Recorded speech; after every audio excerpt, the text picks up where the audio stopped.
तो वेलकम जय हिंद प्यारे दोस्तों फार्मेटिव स्टडी में आपका स्वागत है। देखिए इस वीडियो लेक्चर में हम पढ़ेंगे न्यूटन के गति के नियम। तो देखिए न्यूटन के गति के नियम कितने होते हैं, तो न्यूटन के जो है 3 नियम हैं। ठीक है, इन तीनों को हम बहुत अच्छे से उदाहरण के माध्यम से पहले हम परिभाषा आपको बताएंगे, फिर इसके एक एक करके उदाहरण बहुत अच्छे से डिटेल से आपको समझाएंगे।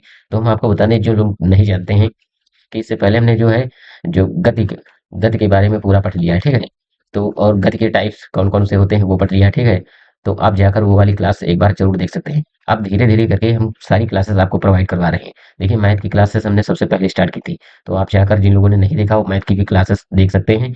और अब धीरे धीरे करके आपको सारी क्लासेस मिलती जाएंगी। ठीक है, आइए देखते हैं।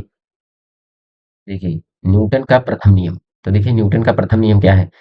तो यदि कोई वस्तु स्थिर है तो वह स्थिर ही बनी रहेगी, और यदि वह गतिशील है तो वह एक समान वेग से गतिशील बनी रहेगी, जब तक कि उस पर कोई बाहरी बल कार्य ना करे, यानी कोई बाह्य बल ना लगाया जाए। इसका मतलब क्या है। देखिए इस नियम को हम जड़त्व का नियम भी कहते हैं। देखिए जो न्यूटन का प्रथम नियम है इसे जड़त्व का नियम भी कहा जाता है। जड़त्व का नियम।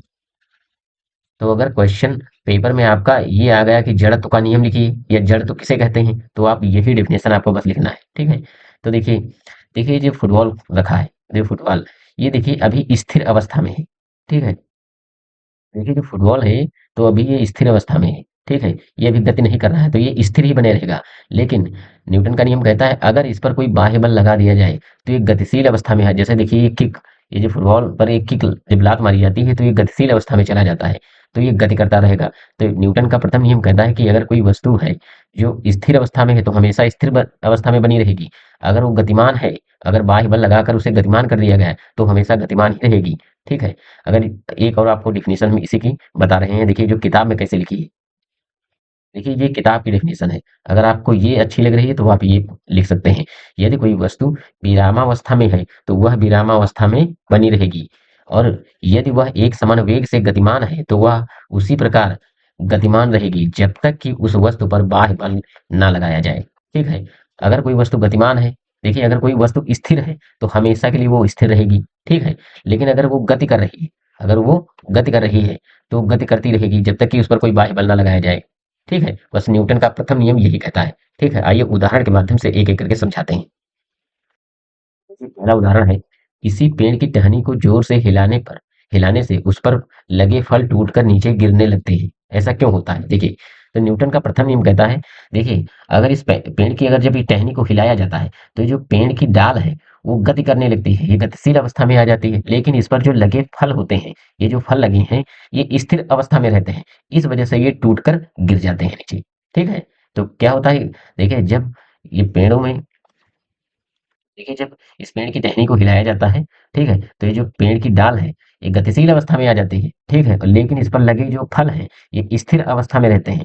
इस वजह से ये डाल से टूट कर नीचे गिर जाते हैं। और ये नीचे ही क्यों गिरते हैं, तो ये तो ये गुरुत्वाकर्षण बल इन पर काम करता है इसलिए। तो आगे जब हम बल चैप्टर पढ़ेंगे तो उसमें आपको गुरुत्वाकर्षण बल के बारे में अच्छे से बताएंगे। ठीक है, अगला उदाहरण देखते हैं। देखिए अगला उदाहरण है, चलती हुई गाड़ी से अचानक ब्रेक लगाने पर यात्री का शरीर आगे की ओर झुक जाता है। तो ऐसा क्यों होता है। देखिए देखिए देखिए जो चलती हुई गाड़ी के अचानक ब्रेक लगाने पर जैसे ही गाड़ी का वेग घटकर शून्य हो जाता है, वैसे ही यात्री के पैर तथा गाड़ी का जो फर्श दोनों विरामावस्था में आ जाते हैं। और परंतु उस यात्री के शरीर का ऊपर का भाग, जो शरीर के ऊपरी का भाग होता है, तो जड़त्व के कारण उसी वेग से आगे की ओर चलने का प्रयास करता है। इसी कारण से यात्री का शरीर आगे की ओर झुक जाता है। तो आइए उदाहरण के माध्यम से इसे हम देख रहे हैं। ठीक है, देखिए जब भी आपने बस में बैठा होगा तो देखा होगा कि जब अचानक बस चल रही होती है तो अगर अचानक जब रुक जाती है तो सभी यात्री आगे की ओर झुक जाते हैं। इसलिए ऐसा ही होता है कि देखिए जो बस का वेग जब शून्य हो जाता है, बस का वेग शून्य हो जाता है और हमारे जो पैर हैं जो जमीन से लगे होते हैं बस की फर्श पर, उनका भी वेग शून्य हो जाता है, लेकिन ऊपरी जो भाग शरीर का होता है वो गतिमान रहता है। इस वजह से आगे की ओर यात्री झुक जाते हैं। जैसे देखिए ये जैसे आपने कभी देखा होगा कि जब आप साइकिल चला रहे होते हैं, तो जब साइकिल चलाते हैं तो देखिए जब अचानक ब्रेक मार देते हैं तो क्या होता है कि आपका आगे शरीर जो है वो आगे की ओर झुक जाता है। तो ऐसा क्यों होता है, क्योंकि देखिए जब हम आप ब्रेक मार देते हैं तो साइकिल का जो वेग होता है शून्य हो जाता है और आपके पैर भी स्थिर हो जाते हैं, लेकिन ऊपरी शरीर जो ये ऊपर का हिस्सा है ये गतिमान रहता है और इस वजह से ये आगे की ओर झुक जाता है। ठीक है, आई होप आपको अच्छे से समझ में आया होगा। ठीक है, अगला उदाहरण देखते हैं। देखिए अगला उदाहरण देखिए, चलती हुई गाड़ी से अचानक उतरने पर यात्री गिर पड़ते हैं। ये भी आप डेली लाइफ में एग्जाम्पल देखा होगा, जब भी आप मोटरसाइकिल से आप जा रहे होते हैं तो देखिए जब अचानक गाड़ी चल रही होती है, अगर आप उस पर से कूद पड़े तो आप तुरंत गिर पड़ते हैं। ऐसा क्यों होता है जानते हो क्यों? क्योंकि जब आप गाड़ी पर बैठे होते हैं तो आपका पूरा शरीर गतिमान होता है, लेकिन जैसे ही आप उससे कूदते हो तो जो पैर जमीन पर आते हैं तो वो स्थिर अवस्था में आ जाते हैं, लेकिन जो ऊपरी भाग शरीर का हिस्सा होता है वो गतिमान अवस्था में होता है, जिस वजह से आप गिर जाते हैं। ठीक है। अगला उदाहरण देखिए, गिलास के मुंह पर रखे कागज को अचानक हटा देने से उस पर रखा सिक्का गिलास में गिर जाता है। ये जो उदाहरण हम आपको दे रहे हैं ये आप घर पर प्रयोग करके देख सकते हैं। देखिए एक गिलास लीजिए और उस पर एक कागज रख दीजिए और कागज के ऊपर एक कोई सिक्का या कुछ ऐसा हल्की चीज रखिए और अचानक इसको जो ये इस कागज को आप खींच लीजिए, तो जैसे ही ये कागज खींचेंगे तो ये सिक्का पानी के नीचे गिर जाएगा। लेकिन ये देखिए ये कागज अब ये ऐसा हो क्यों जाता है? कि होता है इसलिए ये है कि जो न्यूटन का प्रथम नियम कहता है कि जैसे ही आप इस पर बल लगाते हैं ये गति अवस्था में आ जाता है। ठीक है। ये जो है ये कागज है गतिशील हो जाता है, लेकिन ऊपर रखा जो ये सिक्का है ये स्थिर अवस्था में रहता है, इसलिए ये नीचे जाकर गिर जाता है। ठीक है। तो ये आप प्रयोग अपने आप खुद घर पर कर सकते हैं। आइए अगला देखते हैं। अब है न्यूटन का द्वितीय नियम यानी न्यूटन सेकंड लॉ। ठीक है। अब दूसरा नियम देखिए। दूसरा नियम क्या कहता है? किसी वस्तु पर लगाया गया बल, ठीक है, उसके द्रव्यमान और त्वरण के गुणनफल के बराबर होता है। तो देखिए ये बहुत ही सिंपल है, बस आपको ये इतना याद रखना है, डिफिनीशन भी याद करने की जरूरत नहीं। एफ बराबर एम ए। तो एफ से होता है देखिए फोर्स बल, और एम को हम कहते हैं द्रव्यमान, ठीक है, मास, और ए है एसिलरेशन यानी त्वरण। ये ए क्या है? ये बराबर है ये त्वरण। ठीक है। ये है त्वरण। त्वरण क्या होता है? जैसे आप गाड़ी चलाते हैं तो आपने गाड़ी में देखा होगा जो एस्केलेटर होता है, जिसे कहते हैं एस्केलेटर, वही है एसिलरेटर। ठीक है, एसिलरेशन, ठीक है, उसका शुद्ध नाम यही है, लेकिन आप लोग गांव में कहते हैं एस्केलेटर। लेकिन जब आप उसको चलाते हैं, जब उसका वेग बढ़ाया जाता है तो वेग बढ़ाने के लिए उसको खींचा जाता है, तो जिस वजह से वो गाड़ी की जो गति होती है वो बढ़ जाती है। ठीक है। तो वो त्वरण ही होता है, त्वरण को बढ़ाया जाता है। ठीक है। तो इसमें क्या आपको याद रखना है? एफ बराबर एम ए। ठीक है। दूसरा नियम क्या कहता है न्यूटन का? किसी वस्तु पर लगाया गया बल उसके द्रव्यमान और त्वरण के गुणनफल के बराबर होता है। ठीक है। अब देखिए इसका उदाहरण, क्रिकेट की बॉल पकड़ते समय खिलाड़ी अपने हाथ को पीछे खींच लेता है।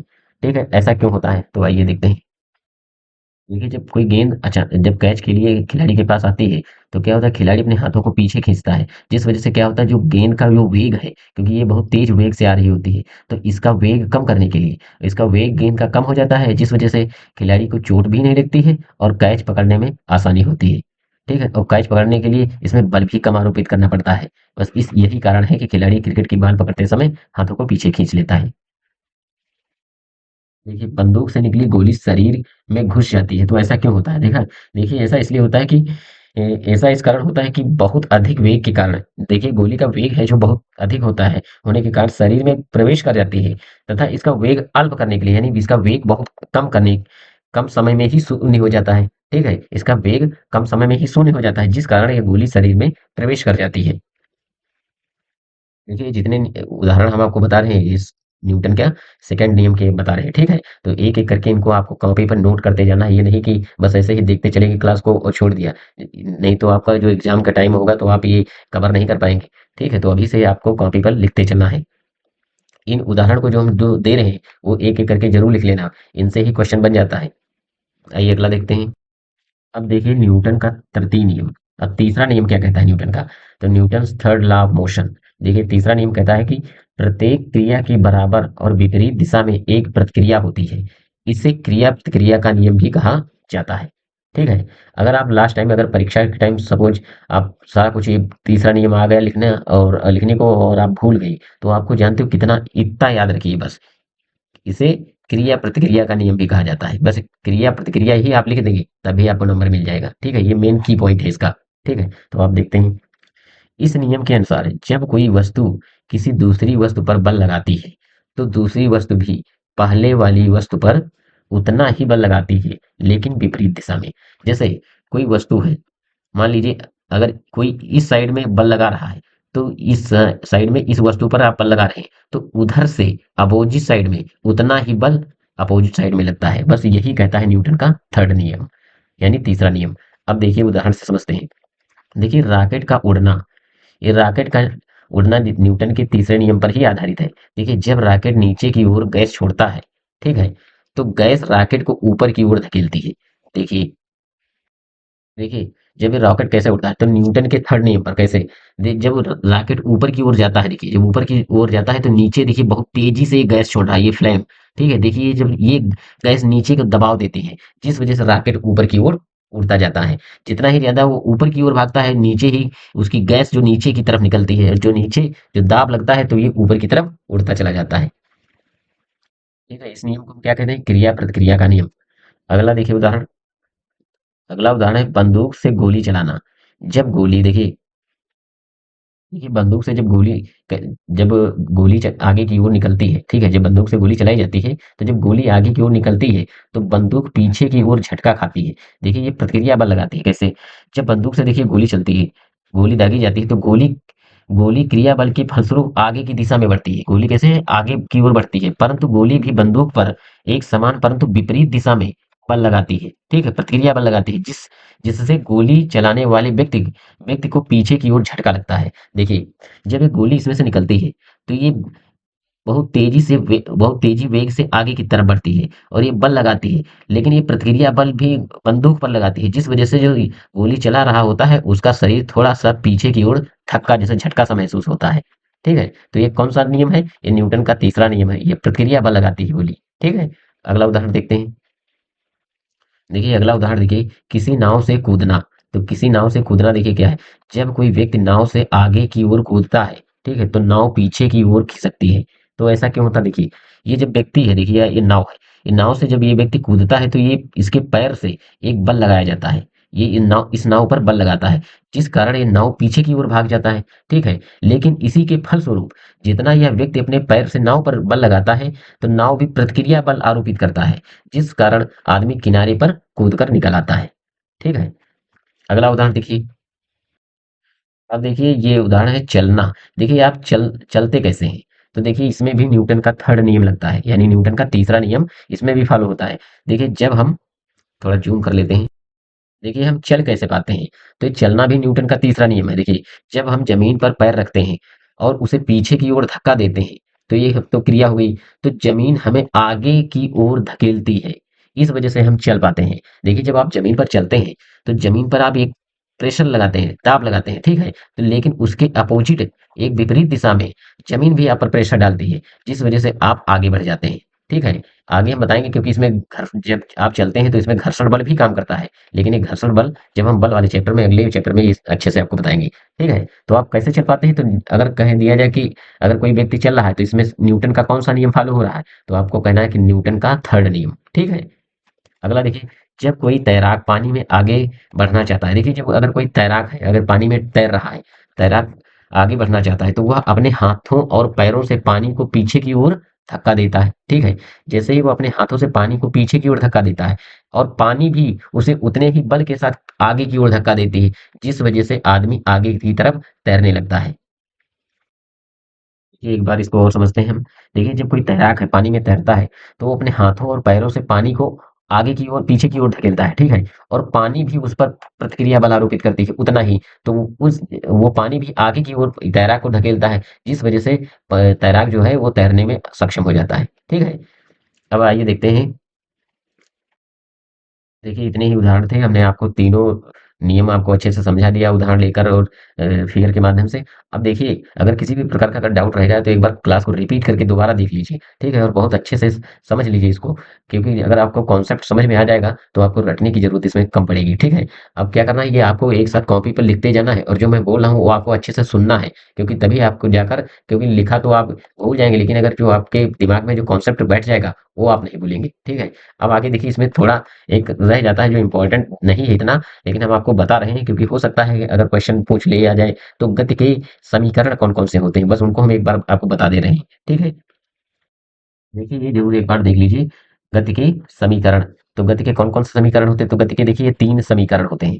ठीक है, तीन समीकरण कौन कौन से हैं, देखिए पहला है v बराबर u प्लस ए टी। ठीक है, पहले, और यस बराबर होता है यू टी प्लस हाफ एक बटे दो ए टी स्क्वायर, इसे कहते हैं यस बराबर U T plus half A T square. ठीक है, और वी स्क्वायर बराबर you square plus two A S. ठीक है, अब जहां देखिए वी यू बराबर क्या है, प्रारंभिक वेग है, ठीक है, यू बराबर क्या है, प्रारंभिक वेग है, और वी क्या है, अंतिम वेग है। ए क्या है, त्वरण है, और टी क्या है, समय है, और एस है चली गई दूरी। तो देखिए त्वरण क्या होता है, देखिए त्वरण जो ए को हम त्वरण से लिखते हैं, ए क्या है, ये त्वरण है, ठीक है। तो त्वरण को हम बता दें कि जो आपने घरों में देखा होगा कि जो मोटरसाइकिल है, तो मोटरसाइकिल का जो ये एस्केलेटर क्लच होता है, क्लच के बाद एक होता है एस्केलेटर, ठीक है, इसको बढ़ाया जाता है, तो उसे है ये हम कहते हैं त्वरण, ठीक है। जो अगर गाड़ी की स्पीड बढ़ानी है, अगर इस गाड़ी की स्पीड बढ़ानी है, तो हम क्या बढ़ा रहे होते हैं, हम त्वरण ही बढ़ा रहे होते हैं, वो क्या है, त्वरण है, ठीक है। और तो अब इनमें आपको ज्यादा डिटेल में पढ़ने की जरूरत नहीं है, क्योंकि हो सकता है इससे क्या एक क्वेश्चन बहुविकल्पी मतलब ऑब्जेक्टिव टाइप बन सकता है बस। तो आपको उस हिसाब से बस ये नोट करके आप एक जगह लिख लीजिए, और ये समीकरण तीनों को समझ लीजिए बस। अब इसमें याद करने की ज़्यादा ज़रूरत नहीं है। हो सकता है कि ऑब्जेक्टिव में बने, नहीं तो ये पूछा बहुत कम जाता है। ठीक है? लेकिन हमने सोचा बता दिया जाए कि कोई चीज़ आपकी छूटे ना। ठीक है? मिलते हैं नेक्स्ट वीडियो में। जय हिंद।